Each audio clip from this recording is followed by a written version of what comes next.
Bismillahirrahmanirrahim. Assalamualaikum warahmatullahi wabarakatuh. Waalaikumsalam. Alhamdulillahirabbil alamin wassalatu wassalamu ala sayyidina Muhammad wa ala alihi washabihi ajmain.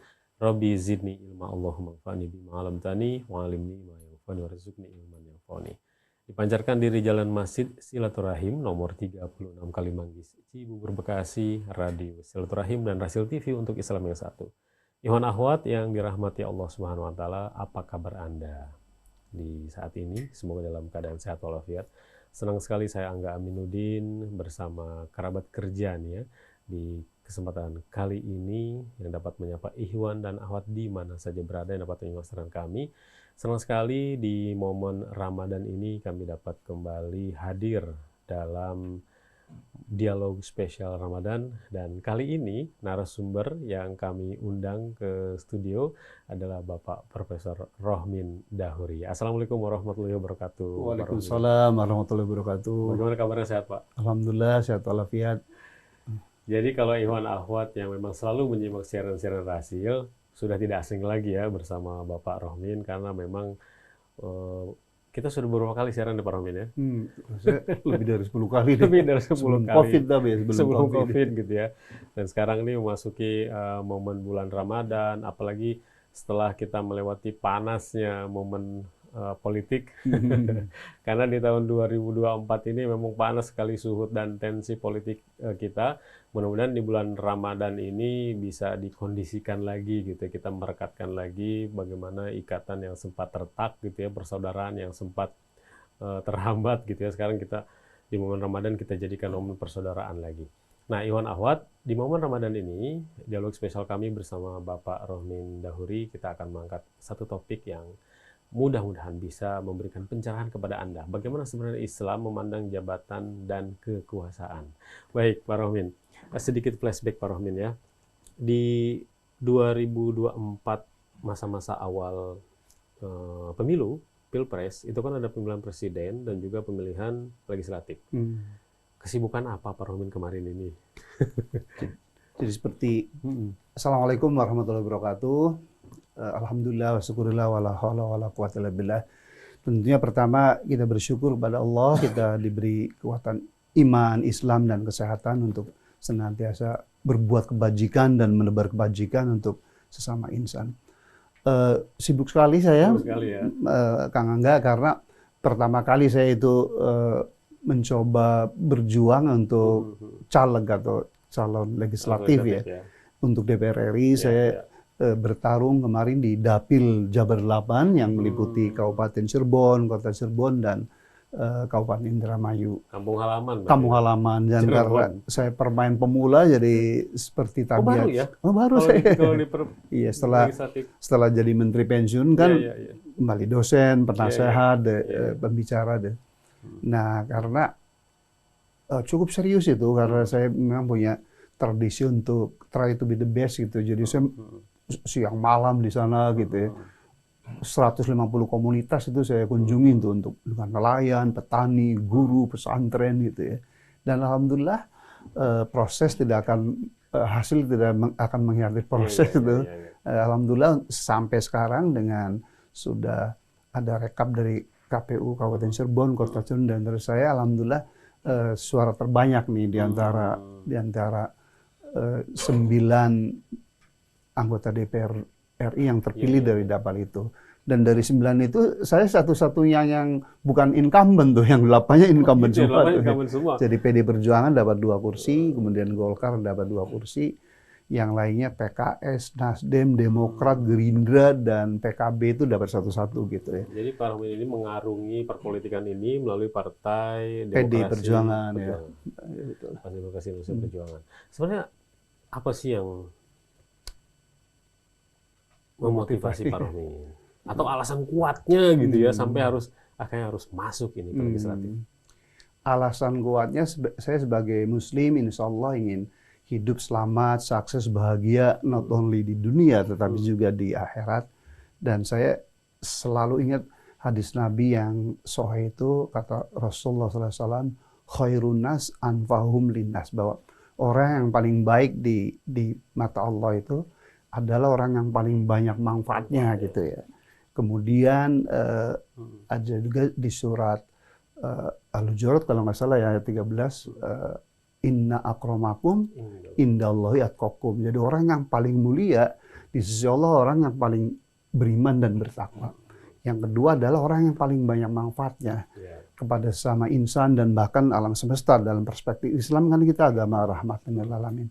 Dan pengalaman saya 2 kali jadi menteri zaman Presiden Kiai Haji Abdurrahman Wahid dan Ibu Mega itu meyakinkan saya bahwa power atau kebajikan, kesolehan tanpa power itu lumpuh gitu ya. Buktinya kita melihat kezaliman genosida dari Israel terhadap saudara kita Muslim dan Palestina, kita hanya bisa berdoa atau ngirim demonstrasi, kan langsa itu. Andaikan Presiden Republik Indonesia, andaikan Senayan DPR tuh diisi oleh orang-orang Muslim yang soleh, dan kalau ada sahabat-sahabat non-Muslim tuh juga moralitasnya bagus, nggak ada begitu gitu ya. Jadi sekali lagi motivasi saya kalau hanya kehidupan pribadi dan keluarga saya untuk hidup sedang-sedang aja sih, insya Allah udah cukup lah. Cuman sekali lagi saya melihat bahwa Indonesia ini punya segalanya, kita resource rich country, kekayaan alamnya membludak, 40% nikel ada di kita, hampir semua bahan untuk teknologi masa kini yaitu semiconductor, chips ya, electrical vehicle tuh adanya di Indonesia gitu. Lautnya juga raya-raya, tetapi kenapa kita masih lower middle income country ya, masih negara berkembang bawah? Menurut saya itu adalah mismanagement. Karena leadernya itu kebanyakan kepentingan pribadi, keluarganya gitu ya. Dan hampir semua pejabat itu ikut bisnis di situ. Padahal presiden, menteri, wakil presiden, gubernur, bupati harusnya kan menjadi wasit dan regulator yang adil. Tidak keluarga dan dia sendiri ikut bisnis. Itu sebenarnya titik lemah atau biang kerok dari kenapa negara yang amat kaya raya ini, tapi saya 6 bulan Kang Angga tuh di Cirebon dan Indramayu itu nampak sekali itu kemiskinan tuh, pengangguran dari jeritan. Pak Rohmin melihat potretnya langsung, dan saya kan ahli data kan, saya melihat sering saya ceramah saya bahwa misalnya Desember tanggal 9 Desember tahun 2022 Kompas kan menerbitkan satu halaman tuh mengenai betapa buruknya gizi masyarakat kita tuh. Jadi kalau menurut FAO dan IPB bahwa untuk orang Indonesia itu sehat ya dan cerdas itu perlu uang Rp22.300 per hari untuk membeli makanan. Tahu nggak Kang Angga menurut data itu di Indonesia? Itu ada 187 juta rakyat yang tidak mampu, atau sekitar 67%. Itu 50% dari penduduk. Lebih 67%. Itu yang menjelaskan ya IQ kita ranking 100 berapa, hanya 78 rata-rata. Pada rata-rata dunia 90 kan itu ya. Kemudian untuk PISA itu program International for Student Assessment. Jadi anak kelas 3 SMP kan diteliti tuh oleh OECD tuh. Kita ranking kelima terburuk di dunia gitu ya. Literasi kita pun terburuk kedua di dunia, hanya menang dari Botswana. Itu kan ada korelasinya antara asupan gizi. Itu ada 187 juta orang. Sakit negara ini.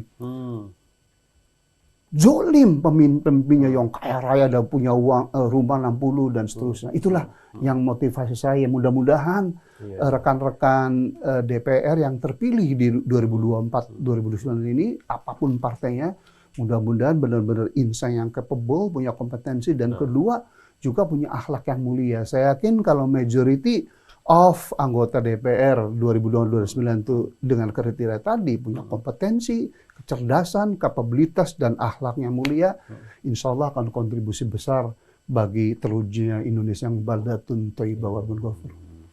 Data analisanya sudah ada, lalu juga langsung terjun ke perpolitikan. Tempatnya nanti akan ada gitu ya di parlemen. Gitu. Ini bisa kita melihat nanti sepak terjangnya mungkin akan teruji dalam 5 tahun mendatang gitu ya. Kita juga akan ingin tahu juga gitu Pak Rohmin dengan kondisi sekarang ini, Pak Rohmin melihat sebenarnya kekuatan dari Indonesia ini gitu ya. Pertama kalau kekuatan SD sumber daya alamnya luar biasa gitu. Sumber daya manusianya ini yang dipertanyakan masih. Ini yang dipertanyakan. Lalu juga kekuatan dalam memanajemen negara ini juga, bagaimana sih sebenarnya mentalitas pejabatnya, bagaimana sih sebenarnya mentalitas penguasanya yang memegang kekuasaan itu. Nah, kami ingin menyoroti hal ini ketika bagaimana Pak Rohmin memandang Islam tuh mengatur loh tentang pejabat yang harus jujur, yang harus adil. Pejabat yang tadi harus banyak manfaatnya. Kita soroti dari sisi jabatan dulu, Pak Rohmin. Ini orang-orang yang terpilih kalau dalam Islam itu istilahnya fardu ain atau fardu kifayah gitu, mengurusi masalah orang banyak itu. Ini kan berarti pejabat kan mengurusi hajat hidup betul. Orang banyak. Betul, ya. Modal apa yang harus dipegang menurut Islam? Iya, kalau menurut Islam ya kan begini, pemimpin yang berhasil bukan hanya untuk dirinya tapi juga untuk masyarakat ya. Sekali lagi dalam perspektif kita Islam Muslim itu yang dimaksud berhasil itu bukan hanya di dunia tapi juga di akhirat gitu ya. Nah itu adalah dia harus punya karakter minimal 4 sifat Nabi itu. Nabi kan sebagai uswatun hasanah gitu ya. Yeah. Jadi harusnya bagi Muslim yang jadi presiden, jadi menteri, jadi ketua DPR, anggota DPR, jadi gubernur, bupati, bahkan kepala desa harusnya berusaha ya, yang Muslim ya, itu mempunyai minimal 4 karakter tadi. Yaitu pertama adalah sidik, dia jujur. Ini kan jujur kan benar-benar lagi dikoyak-koyak oleh rejim sekarang kan, kebohongan demi kebohongan gitu ya. Keculasan, kecurangan, kayaknya nggak ada rasa malu. Dalam istilah kita udah sumun bukmun tuh, udah tertutup ini. Yang kedua adalah dia amanah, ya harus amanah, bisa dipercaya gitu ya. Dan ketiga tentunya dia harus fatona. Fatona ini artinya adalah not only cerdas tapi dia punya visi ya, bisa memprediksi mau dimanakan nih masa depan itu. Jadi sekali lagi definisi fatona ternyata Kang Angga luar biasa, sangat kontekstual sepanjang zaman tuh, yaitu selain cerdas dia punya visi, seorang pemimpin itu. Visioner, exactly. Dan yang keempat adalah tabligh. Jadi seorang pemimpin harus punya kemampuan untuk berbagi, tabligh itu ya, berbagi kelebihan, berbagi keberuntungan dan kemampuan untuk menyampaikan kepada rakyat, kepada publik, supaya apa? Supaya bisa mempengaruhi dan memobilisir rakyat untuk berbuat kebajikan, misalnya kerja keras, mencintai ilmu, kemudian akhlak untuk berbagi, jangan kikir atau dalam bahasa Sukabuminya meregehese gitu kan. Jadi begitulah Islam ya. Kemudian kalau saya boleh tambahkan sebenarnya 3 sifat lagi ya, seorang pemimpin itu harus sabar dan syukur ya. Karena intinya kehidupan di dunia kan cobaan dari Allah 2 tuh. Cobaan yang seolah-olah dunia yang menyenangkan, jabatan, harta, iya kan, tahta gitu ya. Nah, kalau Muslim yang imtaknya kuat, ketika dia mendapat berkah duniawi itu tidak menjadi binal dan gila, tetapi semua berkat dari Allah itu akan digelontorkan untuk kebajikan bersama gitu. Jadi pejabat, jadi pemimpin, jadilah pemimpin yang adil.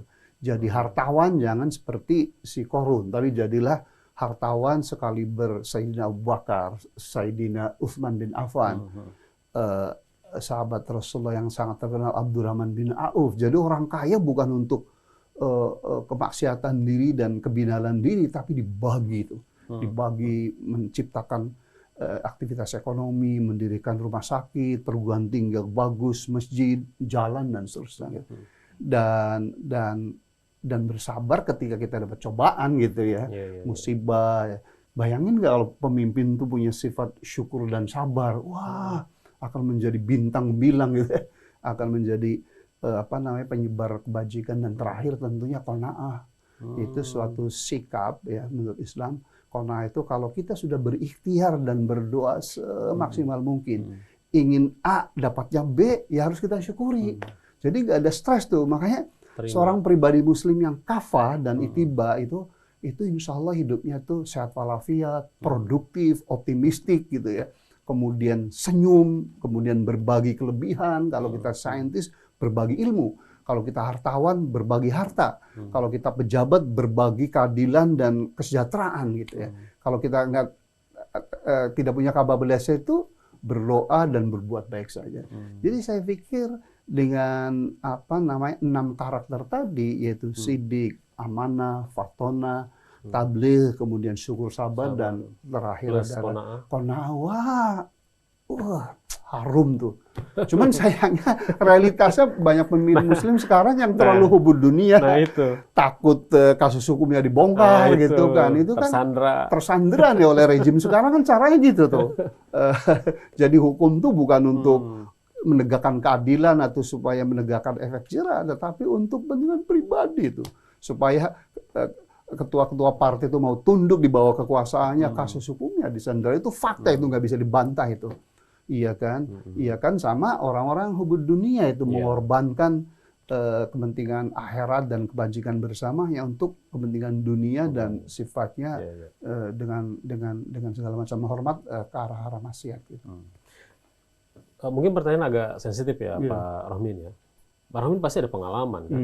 Di dunia politik ini dari mulai pengalaman senang, bahagia, dan juga pengalaman buruk. Betul ya.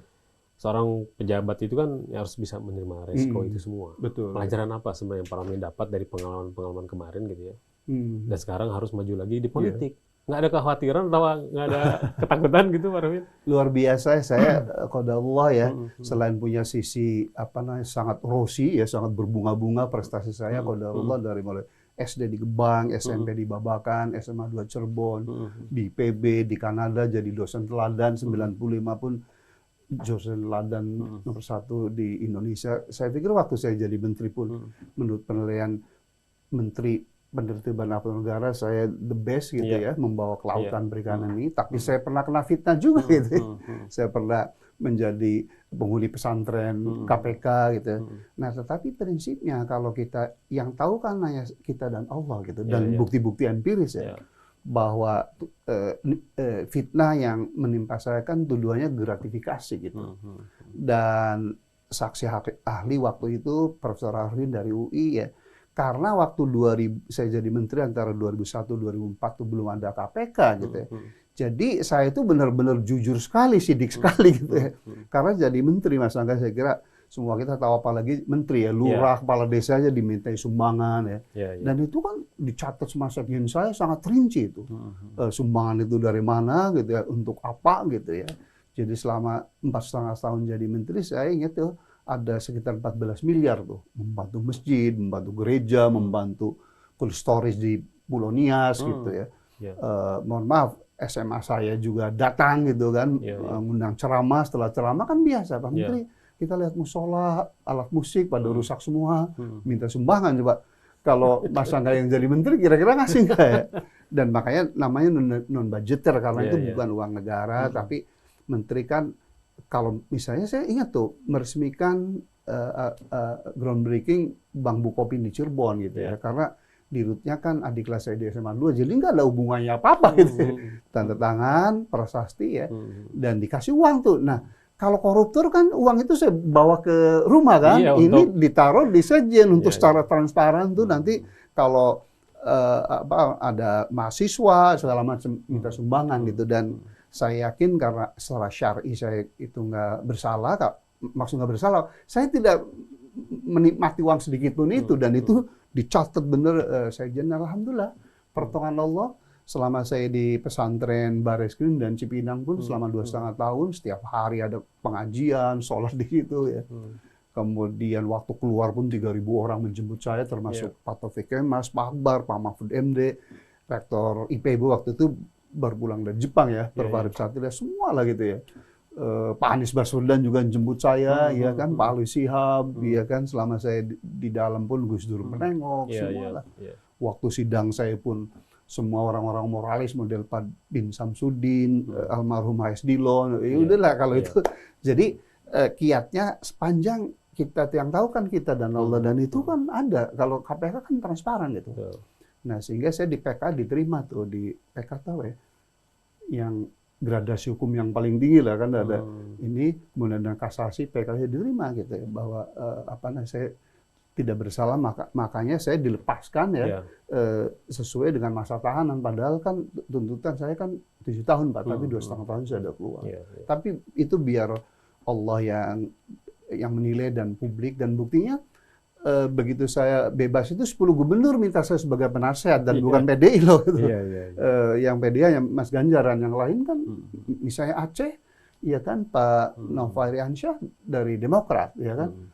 Sumatera Barat Buya Mahildi dari PKS. Ya. Pak Rohidin Bengkulu dari Golkar. Pak Samsuar Rio dari Golkar. Pak Harinal Gubernur Lampung dari Golkar. Pak Isran Nur Kalimantan Timur, iya kan, Gerindra gitu. Jadi karena mereka memandang saya profesional ya, dan juga punya keahlian dan punya kejujuran Pak gitu ya.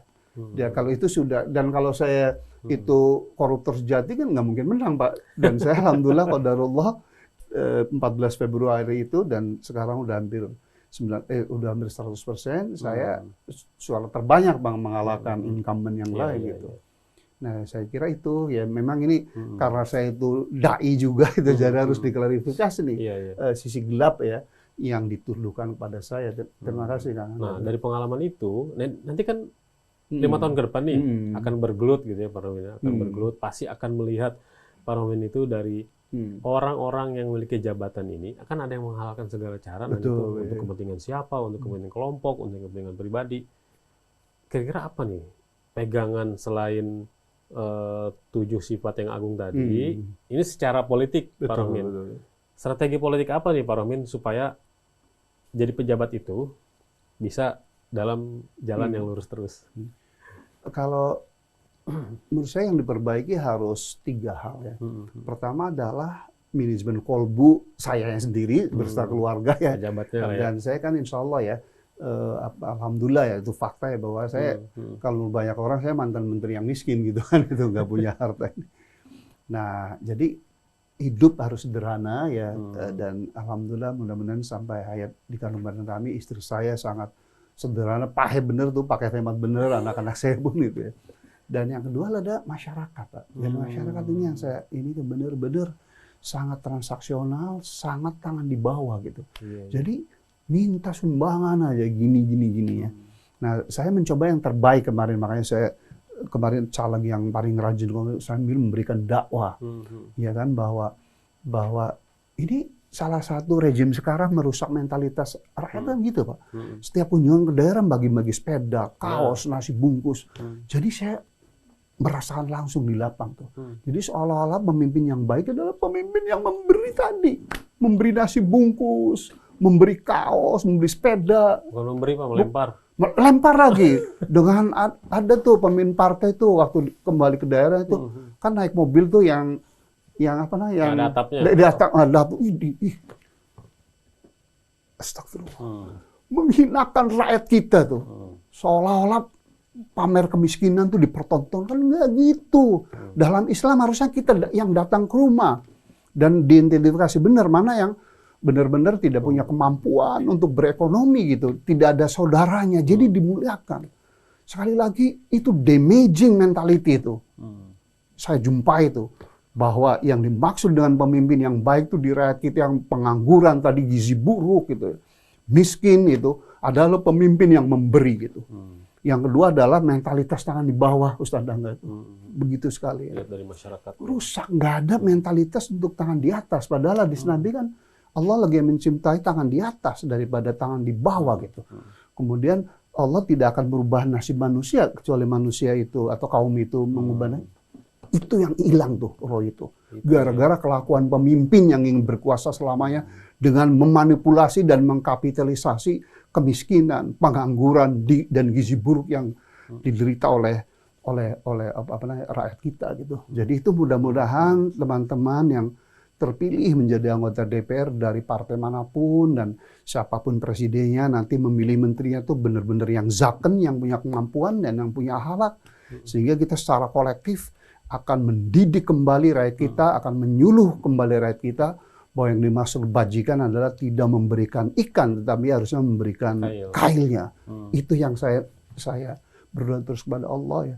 Nah ya kan, dan yang ketiga sistemnya yang harus diperbaiki. Kalau memang pejabat tuh dituntut, udah aja dikelompokkan misalnya di Kementerian Sosial gitu. Jadi kalau ada masjid, musola, gereja, sekolah, madrasah yang ini jangan diminta sama pejabat dan sama DPR dong itu. Iya kan? Nah, sehingga kalau sistemnya begini terus itulah kalau ada kasus saja itulah pengadilan terbuka dan jujur gitu ya. Iya kan? Kalau memang perolehan uang tuh benar-benar untuk membantu masyarakat ya. Kalau sistemnya nggak dirubah ya harusnya dihitung bahwa tidak ada masuk untuk kantong sendiri pun kayak gitu.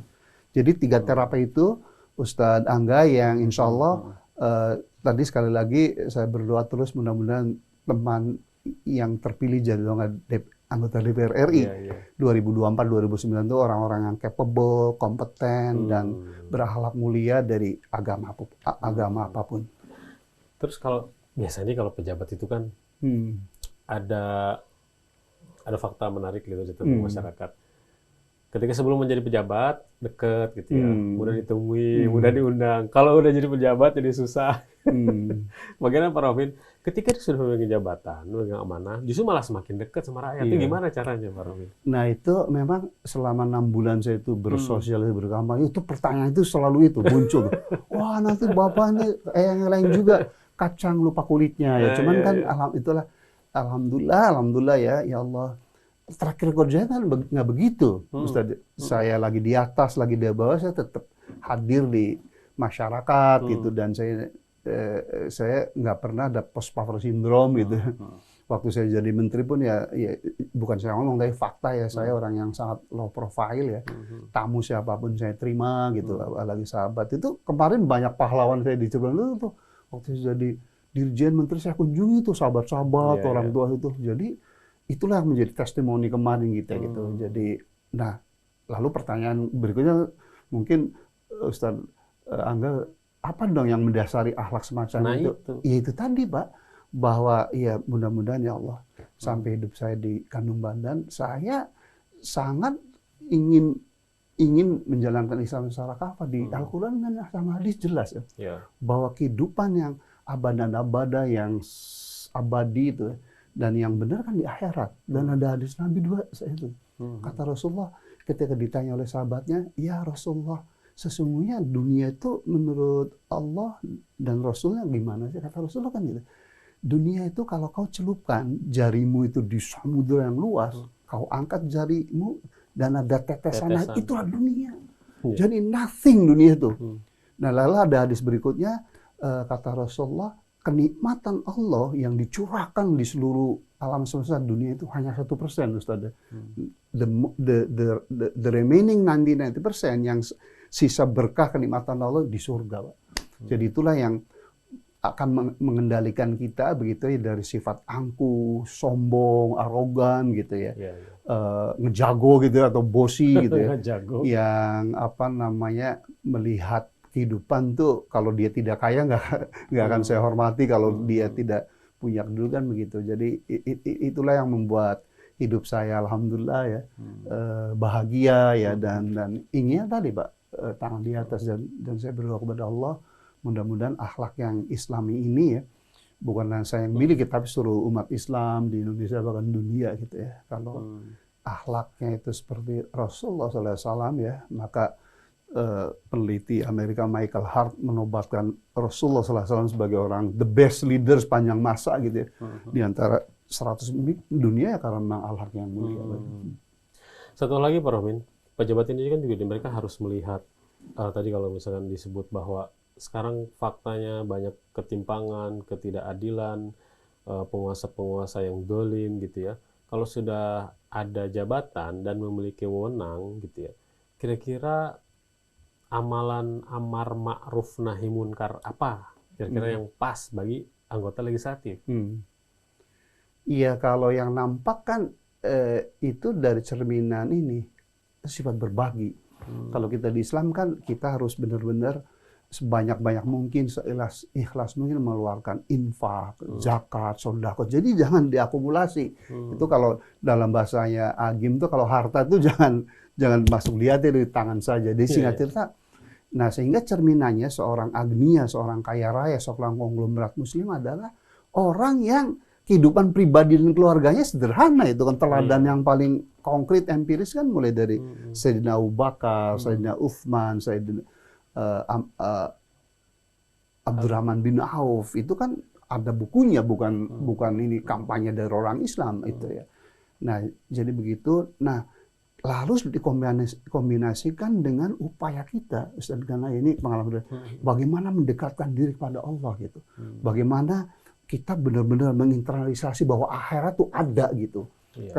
Kalau orang tuh iman pada Allahnya itu benar-benar kokoh, akhiratnya itu ada, insya Allah akhlaknya menjadi mulia. Kalau dia punya jabatan tadi untuk keadilan dan menciptakan kesejahteraan, kedamaian untuk rakyatnya dan bahkan dunia itu.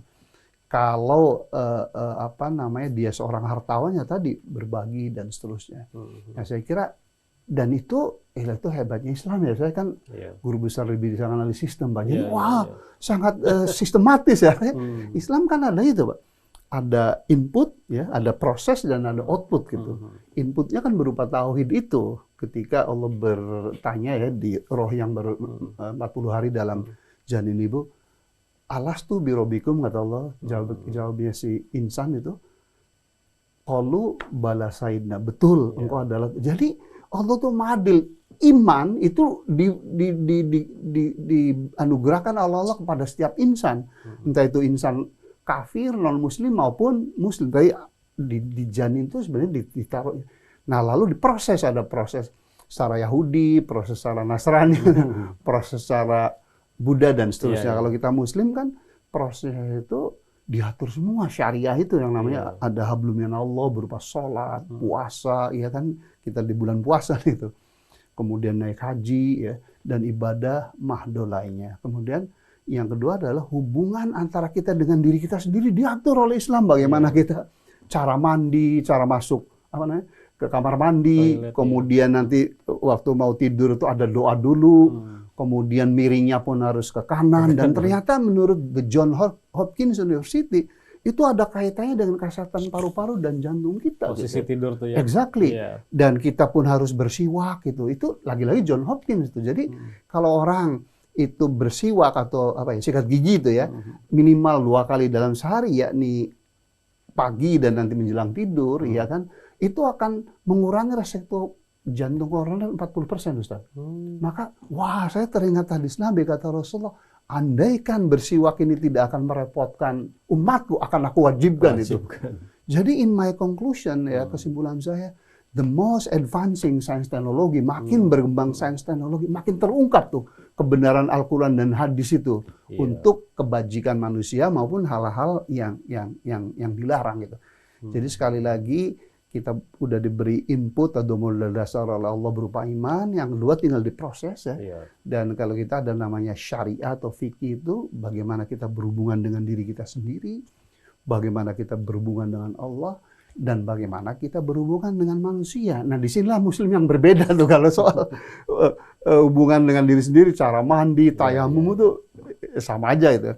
Tetapi begitu hubungan dengan manusia itu ada Muslim yang Islam itu hanya untuk ibadah mahdo aja, untuk hablumina Allah saja. Kalau mengatur negara, mengatur ekonomi, ambil kapitalisme lah, ambil itu yang kesalahan mendasar dari umat manusia gitu ya. Begitu Ustaz. Nah, kalau iman dirawat dengan syariah tadi, maka insya Allah atau hampir dipastikan outputnya pasti akhlak mulia tadi Ustaz. Itulah karena Islam itu agama atau pedoman hidup, the guidelines of living ya, yang dibuat oleh Allah, yang menciptakan kita semua, pasti benar ya. Makanya dari ilmu kesisteman pun tidak bisa dibantahkan. Ada input, ada proses, lalu outputnya pasti benar tuh, yaitu yang 7 tadi ya, sidik, amanah, fatona, tabligh, bersabar, bersyukur, dan qanaah. Mau cari pedoman hidup yang mana lagi tuh ya kan gitu. Baik Pak Rohmin, kita akan jeda dulu ya. Nanti kita akan lanjut di sesi kedua, Ikhwan Akhwat, dialog spesial Ramadan kita bersama Pak Rohmin Dahuri, tokoh masyarakat, akademisi, dan sekarang masuk ke legislatif. Akan kembali di sesi kedua. Tetaplah bersama kami.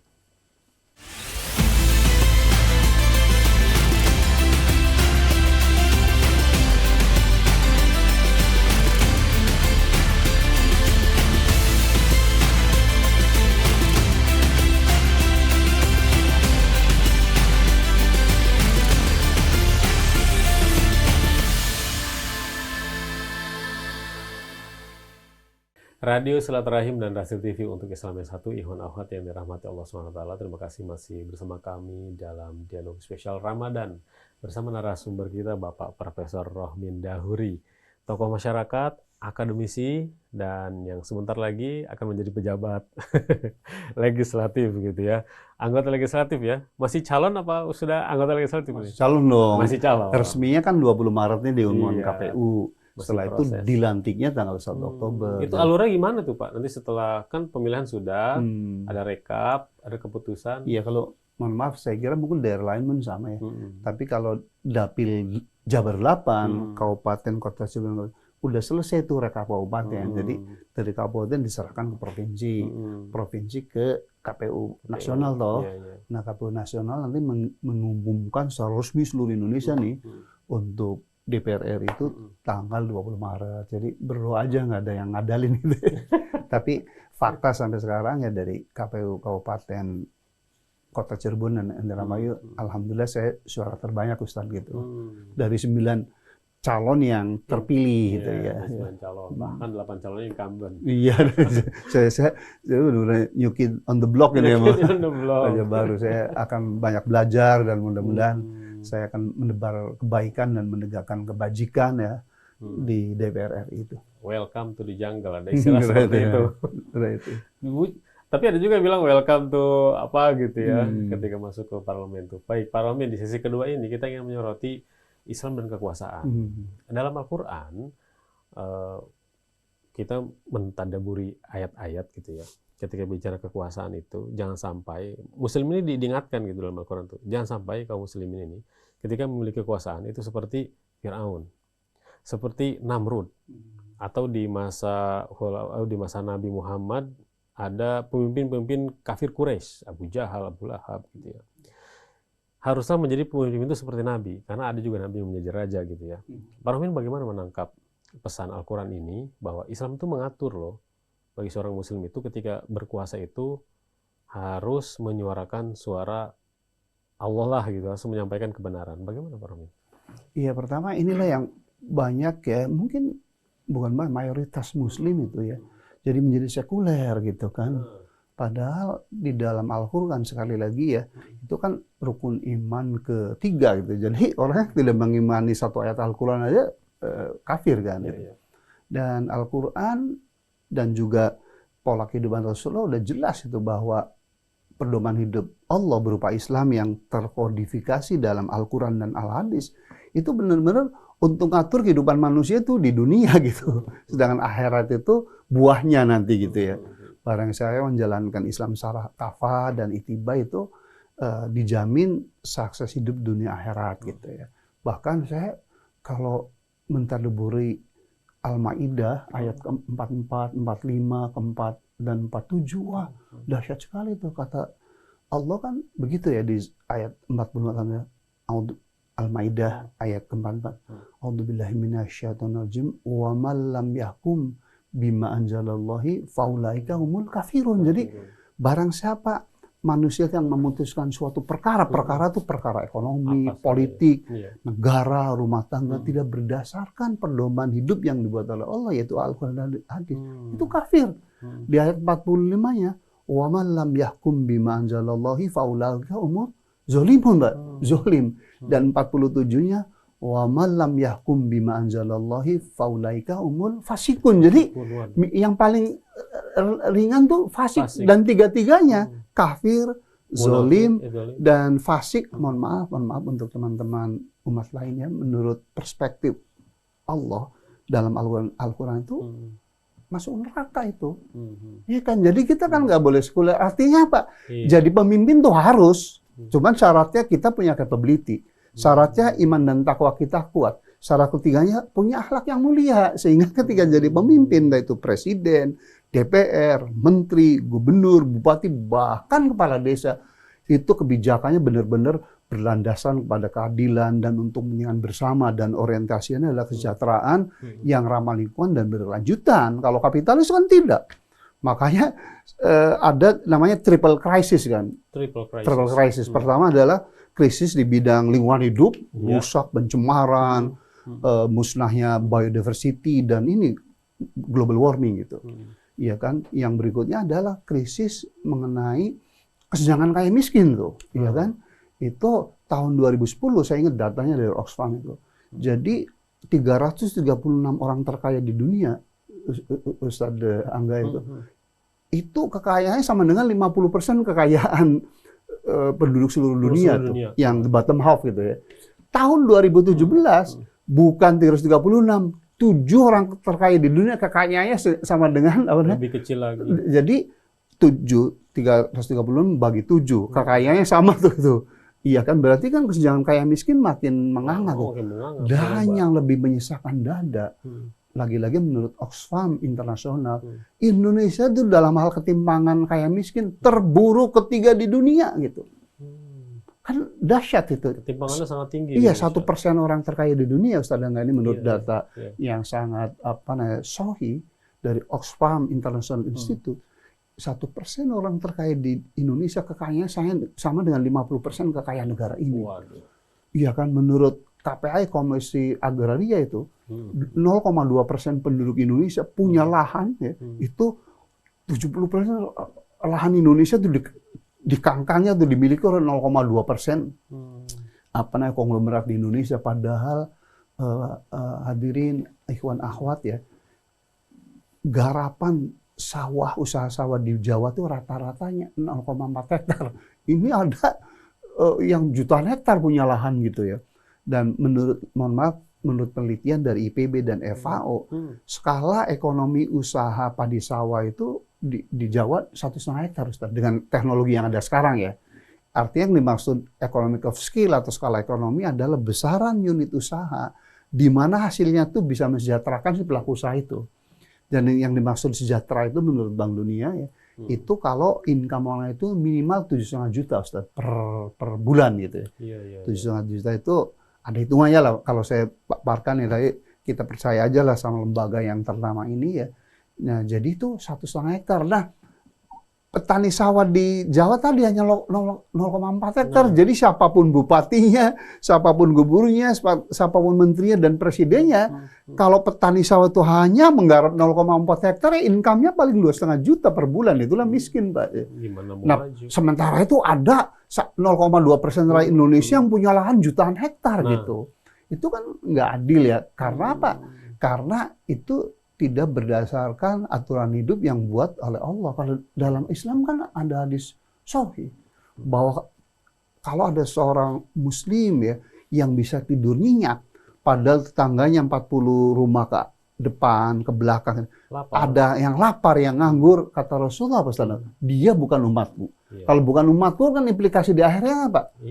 Neraka, Pak. Dan makanya tadi saya berulang kali, kalau muslim yang imannya itu tinggi mengenai eksistensi Allah dan akhirat dulu lah, itu pasti akhlaknya itu mulia ya, karena sekali lagi ada hadis Nabi bahwa siksaan yang paling ringan seseorang yang di neraka itu adalah seorang yang dipasang perompakan gitu ya, yang mendidih ubun-ubunnya, itu yang paling ringan, Ustaz, itu. Ringan, ya. Jadi kalau orang tuh Islami dan iman dan takwa yang kuat, insya Allah itu nggak mungkin binal, nggak mungkin jahat, nggak mungkin koruptor sejati, nggak mungkin pembohong, ya kan, nggak mungkin pengkhianat dan pencitraan. Karena apa? Karena dia yakin betul bahwa setiap perbuatan bahkan niatan tuh akan dievaluasi, akan dihisab di akhirat tuh, yang membuat dia apakah ke surga maupun ke neraka gitu. Apakah Pak Romin juga melihat bahwa ya karena tadi sistem sekuler ini sudah mendominasi gitu. Kalau misalkan demokrasinya dulu para pemimpin bangsa, pendiri-pendiri bangsa ini, demokrasi itu nilai-nilai yang diambil adalah nilai-nilai religius, nilai Islam, maka ada demokrasi Islam, ada demokrasi kerakyatan. Lalu sekarang yang muncul malah demokrasi liberal, demokrasi kapitalis, dan demokrasi penguasa. Betul. Apakah dari situ juga ini, Pak Romin? Iya, karena demokrasi liberal segala macam fakta empiris menunjukkan itu world view-nya, itu pandangan hidupnya tuh semata-mata hanya dunia, dan yang kedua adalah profit maximization kan, bagaimana maksimal profit atau keuntungan buat diri dan keluarganya. Maka tadi cerminan dari kapitalisme dan sekularisme ini dan hedonisme gitu ya, tadi pada kesenjangan kaya miskin gitu ya, iya kan, yang makin menganga gitu ya. Tetapi kalau tadi seorang pemimpin, seorang pejabat, seorang hartawan itu punya keyakinan bahwa hidup yang abadi, yang abad dan abadi itu di akhirat, dan itu pasti ada kendali internal tuh untuk senantiasa berakhlak positif ya. Sekali lagi kalau dia punya harta akan berbagi, kalau dia punya ilmu akan mengajarkan. Karena ada hadis Nabi juga kan, bahwa seorang anak Adam kalau udah meninggal amalannya semua putus kecuali 3 hal itu. Yaitu doa anak yang soleh, yang kedua sodako jariah, yang ketiga ilmu yang bermanfaat gitu. Jadi nggak ada celah sebenarnya kalau muslim sejati, muslim yang iman dan takwanya itu membaja kokoh itu untuk tidak punya akhlak positif, untuk tidak rahmatan lil alamin. Cuman pertanyaannya sekarang banyak tokoh-tokoh muslim kok yang jadi hubul dunia gitu ya, takut di penjara karena kasus hukumnya. Karena apa? Karena terlalu kuatnya godaan hidup duniawi itu. Mall, iya kan, pelesiran, punya pesawat pribadi segala macam gitu ya. Jadi karena spendingnya itu banyak ya, dia harus dapat income besar juga. Padahal income yang halal tuh, iya kan, hanya terbatas kan. Itu awal mualnya dari segala macam kemaksiatan, kezoliman dan kebohongan ya. Karena kan gitu, setiap satu kebohongan yang satu pasti harus ditutupi kebohongan yang berikutnya. Maka saya teringat sebuah hadis Nabi ya, dosa atau kesalahan tuh hati kita tuh ibarat putih kan, satu dosa satu nota hitam terus. Nah kalau dosanya itu di seperempat setengahnya masih ada gelisah tuh, tapi kalau tertutup semua udah hitam semua, udah nggak ada sensitivitas lagi mana halal dan haram tuh, itu yang harus kita khawatirkan, Mbak. Dan untuk ikhwan akhwat pemirsa radio dan TV Rasil itu harus diingat kalau kita melihat ada orang atau teman kita gitu yang maksiat terhadap Allah, yang hidupnya itu penuh dengan kemungkaran, Mas ya. Lalu kehidupan dunia itu menjulang tinggi, dan dia punya jabatan tinggi, presiden, menteri, hartanya melimpah, dan popularitasnya itu membuncah, dicium tangan segala macam, dan kita tahu bahwa dia itu maksiat tulen, itu namanya istijroj. Istijroj itu, Ustadz, suatu fenomena kehidupan yang menimpa seorang kalau dia itu zolim, menentang Allah, membakar Al-Quran, menginjak-injak gitu ya, nggak boleh pesantren gitu. Tapi karir dunia itu kata Allah itu mencoba dijor itu. Kata orang Cirebon, dijor apa ya? Diumbar, biarkan sejauh mana dia itu untuk bisa bertobat gitu. Dan itu harus sadar itu.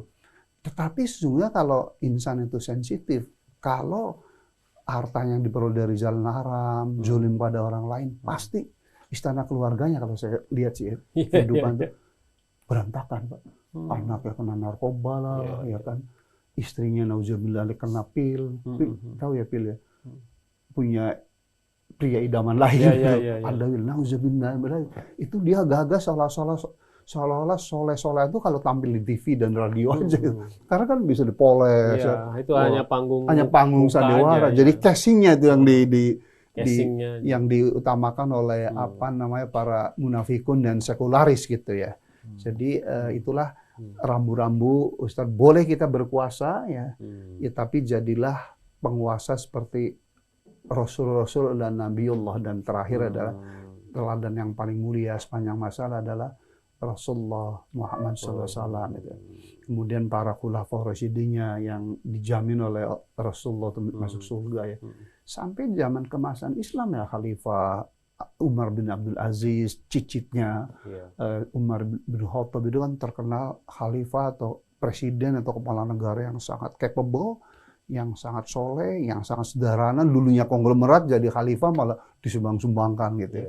Sampai ke Harun al-Rashid, sampai ke Muhammad al-Fatih. Jadi itu kalau saya menganalisis secara matematik, ada sumbu X, sumbu E, ikhwan akhwat ya, semakin tawadu, semakin soleh pemimpin itu, sumbu X ya, itu umat Islam itu semakin berjaya itu. Sains teknologi dikuasai, kemakmuran membuncah, zakat infak pun tidak bisa diserahkan di negara-negara Muslim waktu itu karena nggak ada mustahik zakat. Kan itu empiris, bukan kita, menurut Wallace Murphy dalam bukunya What Did Islam Do for Us? Wah, bagus tuh buku itu tuh. Pengakuan seorang Nasrani dari Oxford University itu ya, mengungkapkan fakta bahwa kemajuan sains teknologi itu dulunya adalah ada Romawi, kemudian umat Islam, kita 11 abad loh. Iya. Ustadz menguasai Betul. dunia, 2/3 dunia itu hidup secara Islam, dan refleksi atau cerminannya itu adalah tadi keadilan, ya kan, hukum ditegakkan, ya kan, sains teknologi berkembang, dan ekonomi menjadi sejahtera gitu. Jadi ada masanya gitu. Mm-mm. Ada masanya keemasan itu. Betul. Dan juga masa keemasan itu ternyata jatuh juga ketika menimpa pemimpin-pemimpin yang jauh dari Ya. Allah ternyata. Jadi betul. Jadi Iya. masa kemasan itu depend on, bergantung pada pada pemimpin dan umatnya gitu lah, gitu. atau rakyatnya. Jadi begitu pemimpin dan rakyatnya itu mengikuti pedoman hidup yang dibuat oleh pencipta kita dan alam semesta, yakni Allah. Dan menurut keimanan kami adalah dalam Al-Quran dan Hadis atau Islam, ya terbukti berhasil, Pak. Terbukti orang Yahudi saat itu, orang Nasrani pun sangat enjoy, sangat nyaman ya hidup di zaman kekuasaan dan keemasan umat Islam, karena mereka diperlakukan secara adil, hak-hak ekonominya, hak-hak peribadahnya, ya luar biasa gitu. Jadi Islam tuh, umat Islam kalau perang tuh bukan untuk menjajah, tapi untuk membuka pintu dakwah. Kalau ada penguasa yang tidak boleh umat Islam tuh berdakwah di situ. Nah, begitu pemerintah itu takluk, tidak pemimpin Islam memaksakan mereka suruh pindah gitu, tidak, silakan gitu. Iya. Nah, nanti dengan dakwah bilhal, fakta sejarah, mereka masuk Islam dari mulai pemimpin dan mayoritas non-Muslim yang ada di wilayah itu. Cuman para musuh-musuh Islam, terutama orang Barat, kan dijungkir balikan tuh, seolah Islam tuh pedang dan barbar gitu. Dan itu kan insya Allah ya, as time goes, dengan berjalan waktu makin terbukti ya bahwa tuduhan ya atau kampanye negatif dari teman-teman non-Muslim dunia Barat kan itu salah semua. Dalam kekuasaan juga sepertinya ada yang perlu diingatkan, ketika para khalifah itu kan mereka memegang kekuasaan, tapi kekuasaan itu tidak dimasukkan ke dalam hatinya. Gitu. Mereka memegang harta, tapi harta juga tidak dimasukkan ke hatinya, gitu. Tapi digunakan untuk kemaslahatan orang banyak. Pak Rohmin melihat nih potret negeri ini sekarang, ada penguasa yang takut turun, ada penguasa yang takut jatuh, gitu ya. Karena mungkin kekuasaan itu sudah mempengaruhi seluruh jiwanya dan hatinya. Lalu juga ada yang orang berharta juga dia nggak peduli lagi karena sudah mempengaruhi seluruh jiwa dan hatinya. Tazkiyatun nafs dari sosok Pak Rohmin bagi pejabat supaya kekuasaan itu tidak menggenggam dirinya, harta tidak menggenggam dirinya. Jadi tadi ketimbangan tidak akan terjadi, kepedulian terhadap sesama juga akan terjaga. Itu gimana, Pak? Jadi kalau ada pemimpin ya, yang kalau menurut konstitusi itu hanya 2 periode, ingin berpanjang gitu, ingin 3 periode itu. Kalau ada pemimpin yang bahwa 2 periode itu adalah konstitusional, ya, ingin berpanjang 2-3 tahun, itu pasti di dalam hati dan benak pikirannya hanya dunia, Mas Angga. Iya kan, karena kalau seorang pemimpin lagi-lagi ya bertebaran di ayat-ayat Al-Quran ya, di Al-Hadis ya, bahwa semua itu akan dihisab, itu akan dipertanggungjawabkan. Iya kan? Nah, jadi kesimpulan saya untuk tazkiyatul nafs itu intinya adalah meningkatkan ibadah kita ya. Mohon maaf, kita ada mekanisme sholat ya. Bayangin 5 kali sehari kita diingatkan ya untuk tanha anil fahsya'i wal munkar, karena output dari orang yang sholatnya khusyuk kan seperti surat Al-Ankabut itu, bahwa kan inna sholata tanha anil fahsya'i wal munkar. Nah, jadi kalau di antara kita ada yang masih sholat tetapi tidak tercegah dari perbuatan mungkar, atau dalam istilah Sukabumi itu STMJ, sholat terus masih jalan gitu.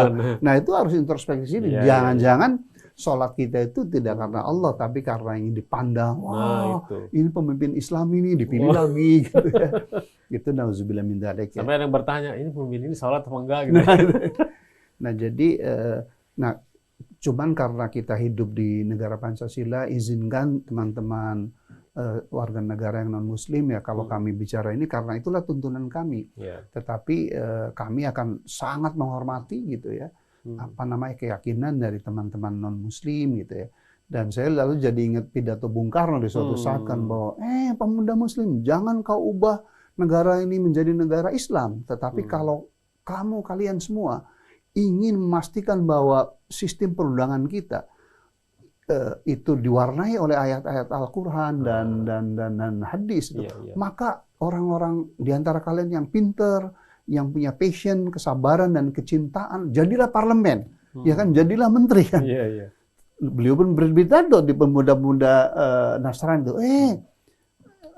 kalian pemuda Protestan dan Katolik jangan berupaya untuk menjadikan negara-negara Kristen ya, tetapi kalau kaum ingin ayat-ayat Injil itu mewarnai sistem perdagangan kita, maka banyak-banyaklah jadi. Jadi Bung Karno menawarkan fair ya, competition, atau dalam bahasa kitanya fastabiqul khairat gitu. Karena kita sudah sepakat para founding father kita untuk memilih jalan demokrasi, bukan jalan negara Islam kan gitu. Dan kalau saya pelajari waktu Rasulullah itu baru berhijrah ke Madinah, kan beliau tidak mendeklarasi negara Islam, ada piagam Madinah ya, yang semua agama boleh hidup di Madinah gitu ya, coba ada hak dan kewajibannya kan itu.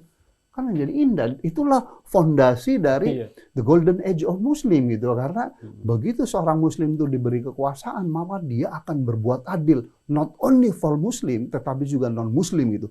Hak peridanya dijamin, bahkan banyak bertebaran hikmah kepemimpinan tuh. Saya ingat tuh ketika Sayyidina Ibn Ali itu kehilangan baju besinya, iya kan baju besi. Singkat cerita akhirnya masuk ke pengadilan kan. Nah di pengadilan orang Yahudi yang mencuri itu tidak ada, menurut tata cara peradilan itu si Sayyidina Ali itu tidak punya saksi yang singkat cerita pengadilan itu memutuskan yang salah adalah Sayyidina Ali. Itu yang menjadi asbab atau penyebab si Yahudi pencuri tadi justru masuk Islam. Itulah saya ingin sangat bergembira ya. Ternyata pengadilan Islam seperti ini. Seorang pemimpin Islam kalau menjalankan hukum Allah itu dicintai juga oleh masyarakat lain. Dan mungkin kalau saya baca tarikh Islam itu ya Allah, orang yang masuk Islam itu bukan karena padang, lebih dari 90% itu karena hikmah gitu ya. Karena hikmah. Nah, jadi the question is kenapa sekarang kok Saudi Arabia begitu padahal negara Islam? Ya, mohon maaf ya. Bukan hanya Saudi Arabia, hampir semua negara Islam pemimpinnya justru tidak Islami kan gitu. Kaya raya, pesawat lapis emas kan gitu. Mohon maaf. Gaya hedon kalau kata anak sekarang. Kalau tadi saya bilang tuh, kalau secara matematik sumbu X-nya itu memimpin Muslim dan pemimpin itu semakin iman takwanya membara, tawadhu, warok, umat Islamnya maju itu. Begitu pemimpinnya itu, rajanya itu, sultannya itu hedon, kaya raya, bininya lebih dari 4 gitu kan, dengan cara yang tidak dikerahin, rakyatnya sengsara. As simple as that, sesederhana itu dan sebenar itu firman Allah itu. Begitu Ustaz. Baik Pak Ramin, sebagai penutup ya dari dialog kita di kesempatan kali ini, saya ingin menggarisbawahi tadi yang 7 sifat agung tadi. Memang dari sifat yang pertama dan sampai yang ke-6 itu bisa menjadi benteng utama lah. Lalu yang ke-7 ini sebenarnya bisa menutupi celah-celah yang bisa masuk. Misalkan seorang pejabat bisa jadi bentengnya sudah kuat tapi ada celah-celah kecil dari kesombongan dirinya, atau dari kurangnya dia bersyukur, atau dia misalkan diganggu oleh keluarganya dari rasa zuhudnya itu gitu ya, dari gengsinya. Nah, gimana melindungi dan merawat syukur dan qanaah yang paling utama ini? Karena sepertinya hampir hilang dari pejabat-pejabat kita nih Pak Rohmin. Sebagai penutup Pak Rohmin. Iya, kita mohon maaf ya kalau kita yang jadi anggota DPR kebetulan laki ya. Iya, kalau di rumah tangga kan pemimpin rumah tangga ya. Jadi kitalah yang harus mendesain ya dan menderive perilaku atau pola hidup anggota kita, istri, anak-anak, cucu, keponakan. Jadi jangan beralasan, wah kalau presidennya baik nih cuma istrinya, itu kagak bener itu. Kan dia yang memimpin gitu. Kalau tergoda oleh bujuk rayu istri dan segala macam ya ya nggak bener berarti. Nah oleh karena itu kalau pengalaman saya dan itu pun bertebaran di Al-Quran dan Hadis ya, pemimpin yang benar adalah harus dalam bahasa ini orait labora. Jadi kita kalau kita menginginkan anggota keluarga kita, istri, anak-anak ini, ya ada oraitnya, ikhtiarnya, mendidik, memberi teladan gitu ya. Tetapi yang udah doa, Ustaz. After all kan semua milik Allah. Jadi kita kalau mendidik istri itu ada kesusahan, mendidik anak itu ada kesusahan, berdoa itu. Dan janji Allah itu apa namanya, waktu yang paling mustajab jadi kabul itu. Dan kemudian amalan sunnah yang nomor 1 dan paling utama adalah sholat tahajud kan. Di surat Al-Isra ayat 79 atau 73. Kata Allah kan gitu, kalau ada di antara kita muslim, muslimah yang berkenan bangun di sepertiga malam terakhir melaksanakan sholatul lail, maka Allah akan mahmuda akan mengangkat derajat orang itu. Derajat kan berupa wibawa, harisma, supaya sang istri, anak-anak itu tidak materialistik, ya, tidak hedon gitu ya. Jadi begitulah kita berikhtiar ya, mendidik diri kita sendiri, anak-anak kita, istri kita untuk dalam koridor akhlakul karimah, tetapi juga dibarengi dengan doa itu manjur itu ya.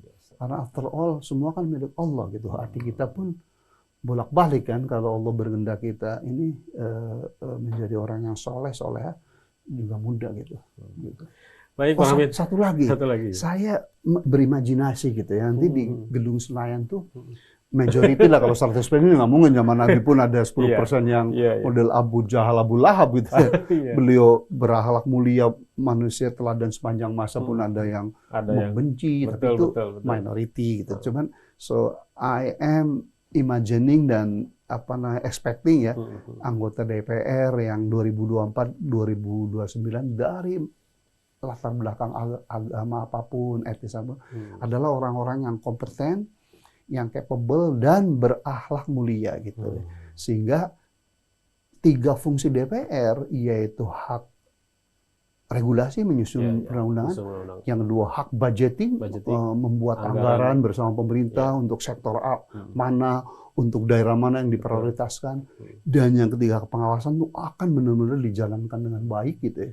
Dan kemudian akan terhindar jadi anggota DPR itu untuk kepentingan pribadi, tapi udahlah, dalam bahasa kita enough is enough, cukuplah itu masa jahiliyah Indonesia itu, kebohongan, pengkhianatan, menguruk harta untuk sini, udah enough is enough. Tuh kalau menurut yang saya lihat tuh gaji DPR tuh udah lebih dari cukup. Cuman memang mungkin godaannya itu kalau ke daerah tuh konstituen minta ini, minta itu, jadi tergoda. Mudah-mudahan selain DPR-nya baik, pemerintahnya baik, rakyatnya pun akan baik ya. Sehingga para pemimpin tidak terdorong untuk ngambil dana-dana non-budgeter karena hanya untuk sumbang-menyumbang gitu ya. Berintegritas nih. Iya, dan harus tadi terintegrasi antara pemerintah, DPR dengan rakyat itu harus baik semua. Kalau salah satu tidak baik pun biasa menjadi godaan untuk kita menyimpang begitu. Luar biasa. Penutup Pak Rohmin, supaya masyarakat dan Ikhwan Akhwat ini menjalankan Ramadan dengan khusyuk walaupun gonjang-ganjing politik negeri ini, gimana menurut Pak Rohmin? Penutup pesan Ramadan. Iya, jadi kita harus tahu tujuan Allah itu mewajibkan kita berpuasa. Monggo, mangga. Silakan baca surat Al-Baqarah 183. A'udzubillahi minasyaitonirrajim. Ya ayyuhalladzina amanu kutiba alaikumusiyam kama kutiba alal ladzina min qablikum la'allakum tattaqun. Bahwa Allah mewajibkan kita umat Islam itu berpuasa Ramadan sebagaimana Allah juga wajibkan hanya untuk takwa. Jadi mari kita gunakan, dan takwa itu kan secara singkatnya menjauhi seluruh larangan Allah dan mengerjakan seluruh perintahnya. Dan ini sebenarnya topik sendiri, tapi singkat cerita kalau orang yang bertakwa itu pasti hidupnya itu bahagia, sukses, tidak hanya untuk diri tapi juga untuk umat manusia semuanya. Karena itu dijanjikan oleh Allah di dalam surat At-Talaq bahwa kalau orang yang beriman bertakwa itu, di surat At-Talaq ayat 3 ya, yang wa may yattaqillaha yaj'alhu makhraja. Barang siapa beriman kepada Allah, maka akan diberikan jalan keluar tuh, makhraj, kalau dia menghadapi kesulitan. Kemudian di permulaan ayat 3-nya wa yuzuhu min haitsu la yaktasib, bahwa Allah akan memberikan rezeki yang acapkali datangnya nggak disangka-sangka tuh untuk orang yang beriman bertakwa. Kemudian Allah melanjutkan wa may yattaqqal Allahi fahuwa hasbuh. Barang siapa orang bertakwa kepada Allah akan diberikan hasbuh itu apa ya? Kemudahan ya. Bukan kecukupan tuh. Cukup aja tuh. Dan di ayat 4-nya wa may yattaqillaha yaj'al lahu min amri yusra, kemudahan. Dan di ayat kelimanya wa may yattaqillaha yukaffir anhu sayyiatihi wa yudhlim lahu ajra. Kata Allah, kalau orang bertakwa itu kesalahan-kesalahan dosa kecilnya itu akan diampuni dan amalannya akan lipat gandakan. Dan untuk kolektif luar biasa. Jadi presiden terpilih daripada pilih komunis, kapitalisme yang udah bukti-bukti gagal, kenapa tidak kembali ke pedoman hidup yang dibuat oleh Tuhan kita semua gitu. Itu ada di surat Al-A'raf ayat 96, Ustaz. A'udzubillahi minasyaitonirrajim. Walau kana ahlal qura amanu wa taqaw la fatahna alaihim barakatim minas sama'i wal ard. Al-ayah, kata Allah, jikalau penduduk suatu negeri, entah itu negeri Cirebon, negeri Payakumbuh, negeri Indonesia, penduduknya beriman dan bertakwa kepada Allah, Allah akan berikan berkah. Berkah itu pemimpin yang tadinya pembohong, pencitraan aja menjadi pemimpin yang benar-benar ikhlas gitu ya. Iya kan, produktif, tidak membelah bangsa dan seterusnya. Rakyat yang tadinya hanya minta-minta, antri tangan di bawah gitu ya, menjadi tangan rakyat yang produktif. Rakyat yang tangan di atas, rakyat yang bekerja keras sambil berdoa. Kalau dapat rezeki dibagi gitu. Itulah berkah gitu. Jadi daripada mencari ini, jadi sekali lagi mari kita gunakan momen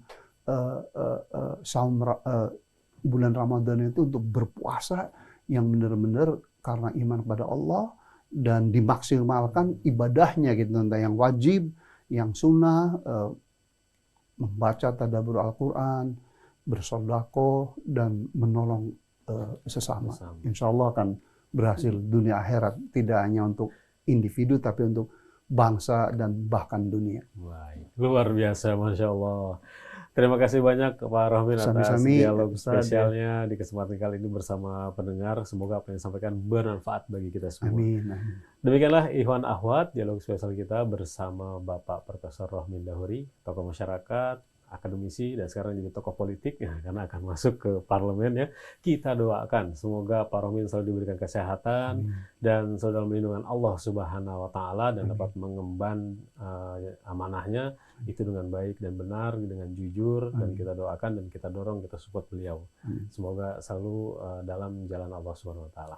Demikianlah, kami mohon maaf atas segala kesalahan kata. Kami undur diri. Billahi taufiq wal hidayah. Subhanakallahumma wa bihamdika asyhadu an la ilaha illa anta astaghfiruka wa atubu ilaik. Assalamualaikum warahmatullahi wabarakatuh. Waalaikumsalam warahmatullahi wabarakatuh.